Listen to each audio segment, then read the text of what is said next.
Minsan, kapag kumakatok ang problema, iniisip mo na pinapabayaan ka na niya, na hindi niya nakikita ang sakit at hindi niya naririnig ang iyong mga daing. Ngingiti ng mapait at magtatanong ng maraming bakit. Nakakatakot ang buhay na walang kasiguraduhan. Nakakatakot ang buhay na hindi mo alam ang kahihinatnan. Nakakatakot tumanda. Nakakatakot maging mag-isa. Ngunit huwag kang mag-alala. Mahalaga ka sa Kanya. Nauna na siya sa mga pagdadaanan mo at may plano na siya sa buhay mo. Nakikita ka niya at hindi ka niya pababayaang madapa. Kaya magtiwala ka. Pinahahalagahan ka niya. Kahit pa sa mga problemang hindi natin maintindihan, ang mga problemang paulit-ulit na dumadaan, sa mga luhang bigla na lang umaagos, nariyan ang Diyos, ika'y Kanyang pinapahalagahan, hindi Kanya pababayaan. Naiintindihan niya ang mga luha mo, naiintindihan niya ang laman ng iyong puso.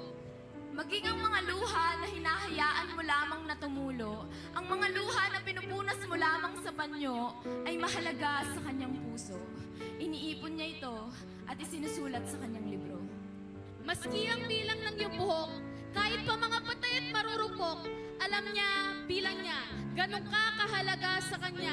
Yung mga bagay na walang kwenta sa tao, mahalaga para kay Kristo. Yung mga walang halaga sa mundo, mahalaga sa Kanyang puso. Ibon nga sa impapawid, Kanyang itinatawid. Walang niisa sa kanilang bilang ang namamatay nang hindi niya alam. Kaya huwag kang mag-alala, mahal na mahal ka niya, pinapahalagahan ka niya. Pagmamahal niya'y walang katulad, nakatatak ka pa sa kanyang palad. Ibinigay niya ang kanyang buhay upang ikaw ay mailigtas at mabuhay. Inako niya ang lahat ng sakit na para sa'yo, ipinako niya sa krus ng Kalbaryo. Pagmamahal niya'y walang kondisyon, ni walang kwalifikasyon.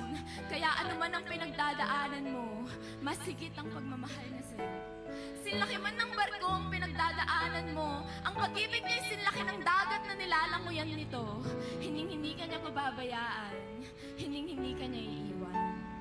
Iwan ka man ng lahat ng tao, maski ng mga magulang mo, o yung mga taong inaasahan mo, ang Diyos hindi ka iiwan, kasama mo siya sa iyong pagdadaanan.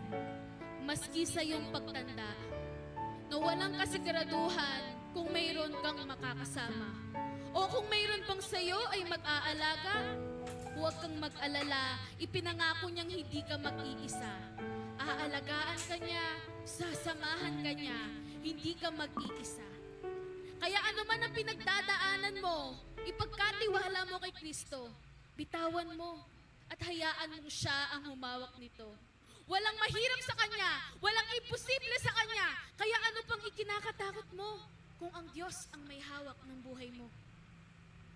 Nakikita ka niya, naririnig ka niya, pinahahalagahan ka niya. Kaya huwag ka nang mangamba, huwag kang mag-alala, mahal na mahal ka niya, pinahahalagahan ka niya. All glory belongs to our Lord Jesus. Thank you po.